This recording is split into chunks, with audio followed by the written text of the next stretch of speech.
Salut, c'est Clément. Alors dans cette vidéo, je vais te parler un petit peu de la rythmique en jazz manouche et je vais te présenter un petit effet que tu vas pouvoir faire sur la pompe pour donner un petit peu plus de punch et pour dynamiser un petit peu tes accompagnements. Donc j'avais fait un article à propos de la pompe et je te donnais quelques astuces pour améliorer ta pompe. Donc tu peux cliquer sur le i comme info en haut à droite de la vidéo si tu n'as pas vu cet article. Et dans cet article, je te disais qu'il y a une chose à ne pas faire pour avoir une belle pompe, c'est de faire des effets sur la rythmique. Parce que si on accompagne un soliste, le but de l'accompagnement, ça va être de mettre le soliste en valeur pour qu'il se sente à l'aise et que son chorus il soit bien mis en valeur. Et si l'accompagnateur derrière, il fait plein d'effets, plein de relances, plein de roulements, bah, au final, ça va un peu gâcher le truc. Le soliste, il ne va pas être très à l'aise pour improviser. Et c'est quelque chose qu'il faut éviter de faire si tu veux avoir une bonne pompe. Et dans cette vidéo-là, je vais essayer de te présenter un effet que tu vas pouvoir faire dans ta pompe et un effet relativement sobre qui va te permettre d'enrichir ta pompe sans la rendre trop crade en fait. Donc, bien sûr, comme je le dis dans l'autre article, ce genre d'effet, c'est vraiment à utiliser avec modération. C'est comme la cuisine en fait. Si tu mets du piment dans ton plat, si tu en mets un petit peu, ça donne du goût et c'est bien. Mais si tu mets tout le sachet, bah, ça va vite devenir immangeable. Donc quand tu mets des effets dans ta rythmique, bah, pense un peu comme aux épices dans la cuisine. Il faut remettre une petite touche juste pour rehausser un peu le truc. Il ne faut pas en mettre trop, sinon ça devient mauvais. Donc je vais te présenter ce petit effet rythmique. Donc je vais le faire sur La mineur, mi septième. Donc je fais un La mineur 6, puis un mi septième tout simple, cette position-là. Donc voilà l'effet, ce que ça peut donner.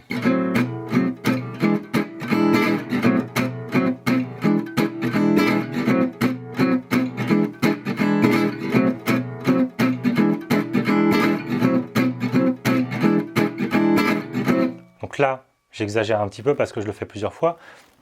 C'est le genre d'effet qu'il faut faire une fois par grille, mais encore pas à toutes les grilles, sinon ça peut vite devenir un petit peu saoulant.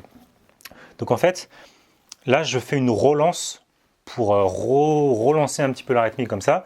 Donc ce que je fais, c'est que je fais au bas.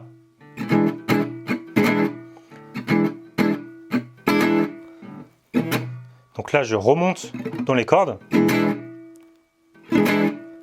Et très rapidement, hop, je fais un coup vers le bas.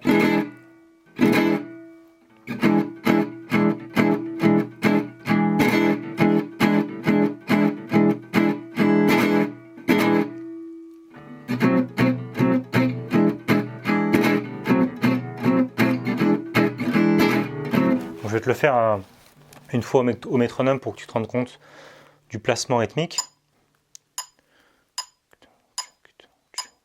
Donc je vais le mettre à 75.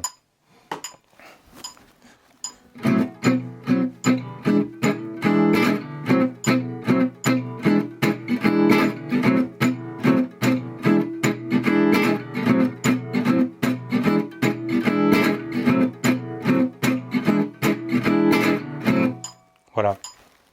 Donc en fait, tu peux penser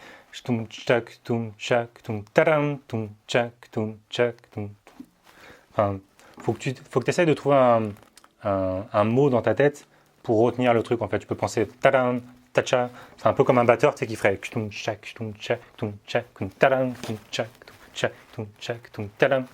donc voilà, c'est un peu l'effet qu'on essaye de redonner sur la guitare. Donc je vais te faire un petit exemple sur la grille de minor swing. Par exemple, tu peux faire comme ça.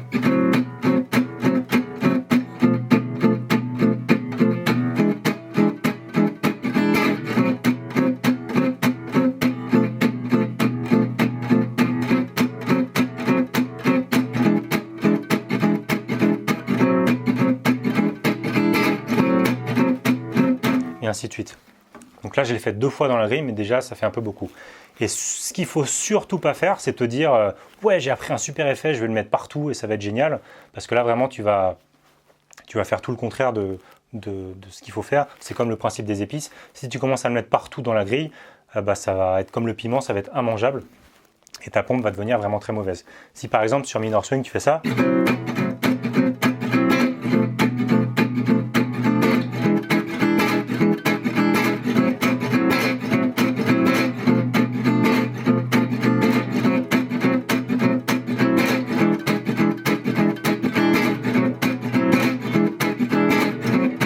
Voilà, donc si tu fais ça, par exemple, le soliste qui va être à côté de toi, je pense qu'il va te regarder avec des gros yeux et te dire « mais qu'est-ce que tu fais là, tu me gênes un petit peu ».